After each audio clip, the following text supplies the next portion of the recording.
The Cycle Game board is Acti's flagship in change management training.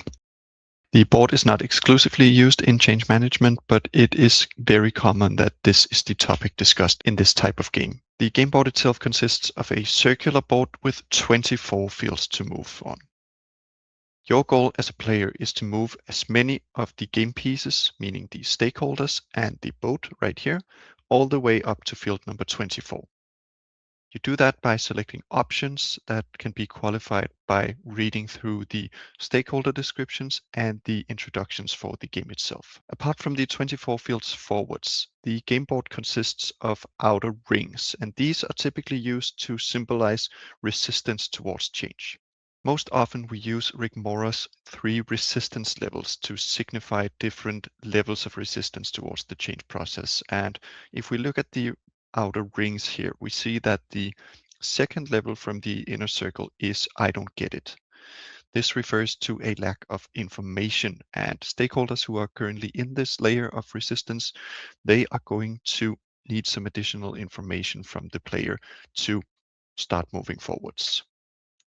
The second layer is called I don't like it. It refers to the stakeholder being able to understand the change process. Perhaps they even understand why it's necessary, but they don't necessarily agree with why this is being done. The final layer is the I don't like you. It refers to the player himself or the leader in an organization. It's more of an interpersonal challenge that is met here. And that's why it's the hardest to get the stakeholders who are in the highest level of resistance down into the inner circle. You move the stakeholders forwards by selecting options. I have entered the first chapter here, and if I select one of these options more or less at random, I am going to get a feedback text. It tells me something about what happens on the game board, but also what can I expect to happen in a real life situation with a decision like this, at least from a theoretical angle. I get some points based on the movement of the stakeholders in any positive direction. So whenever a stakeholder moves forwards by 1 step or reduce their resistance by 1 step,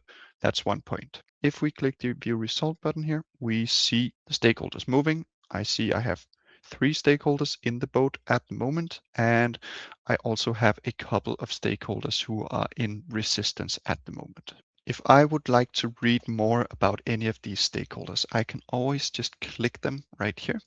This gives me some information about this stakeholder, their preferences in the change process, and perhaps a little bit about their personality type as well. On the right-hand side, we can toggle between the stakeholders so we can qualify our decisions based on the information we're given here.